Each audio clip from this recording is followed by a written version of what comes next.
তাহলে তখন মিথ্যা কথাটা বললে কেন? কি মিথ্যা কথা? যে জানো না। আমি তো তোমাকে জিজ্ঞাসাই করেছিলাম। আমি নিজেও সঠিকভাবে জানতাম না, আমি অনেক পরে জেনেছি। বল তুমি সব জানতে। আমি সব না, ও জানতাম। জানবে তুমি কি সকাল করে? থেকেই জানতে। ও জানবে কি করে? আমি জানতাম না, মা জানতো না। আমিও জানতাম না। কেউই জানতাম না, হঠাৎ করে ও তুমি কি যে করেছে। এতদিন আমি বাদে দিদি কদিন ধরে বলছে আয় আয় মাকে নিয়ে আয়, মা শুধু বলছে না আমি যাব না, গরম গরম আমি যাব না। সকালেও বলেছে যাবে না, ইভেন জ্যান্ত মাছ বাড়িতে আনা ছিল, কাটাকুটি করেছে। সাডেনলি দুপুরবেলা জোর করেছে আমি আর দিদি জানতো না, মানে দিদি আমাকে জোর আজ করেছে। আগে এক্ষুনি বললি আমি আর দিদি আরে জোর না, করেছি না, মাকে, না, ও আবার দিদি বলছি আমাকে দিদি আসার জানতো জন্য না। জোর করেছে মাকে ওকে নিয়ে। আসেনি। এবার আমি মাকে জোর করেছি যে চলো তুমি ঘরে এতদিন। মানে আমাকে তুই যে তখন মিথ্যা কথা বলছিস তোর চোখে মুখে ছাপ পড়ছে। আমাকে চোখে মুখে ছাপ পড়ছে।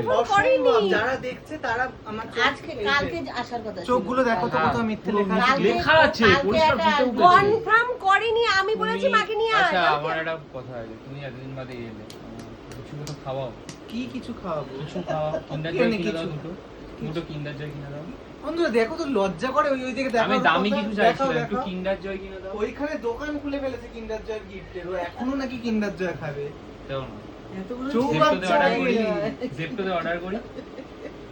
Unhealthy, আইসক্রিমের দাম ভীষণ বেশি, তুমি unhealthy। কিন্ডার না, জয় খাও। আমি হেলদি কিছু খাবো, আনহেলদি কিছু ও খাবো। যখন আমি টিফিন খেতে এসেছিস, খাবারটা খাবো না, আমি এই খেলাটা দাঁড়া, খাবারটা তুমি খেও। আমি খাবো টিফিন না। খেতে এসেছিস তখন তুই আমাকে টিফিন খেতে এসেছি যখন, তখন মাকে জোর করেছি মা যেতেই হবে, কারণ আমি একা তোমাকে রেখে যাব না। বন্ধুরা আমাকে সব উল্টো পাল্টা বলে যে মাকে একা রেখে গেছে। সত্যি কথা, আনন্দ করতে এসে বেশি আনন্দের থেকে বেশি টেনশন হয়। দিদিও টেনশন করে, মা ওখানে একা। দিদি তো রীতিমতন জোর করছে, বলে মার কষ্ট গরমে দরকার হলে 1 মাস থেকে যাক, 2 মাস থেকে যাক, নিয়ে আয় মাকে। লাস্টে মাকে জোর করেছি, জোর করার পর ফাইনাল হয়েছে। দিদি মনের টান বলে না, দিদি হঠাৎ করে ফোন করে বলছে কিরে কালকে কখন আসছিস? আমি ভালো মন্দ রান্না কর, বলছে সে তো করবোই, কিন্তু কখন আসছিস? আজকেই আসছি। সে লাফালাফি শুরু করেছে ফোনে। আমি আবার বললাম যে বললি কেন? হ্যাঁ, মা আবার বলছে বললি কেন? মা মিথ্যা কথা বলতে পারে না, এদিকে আমাকে বলছে বললি কেন।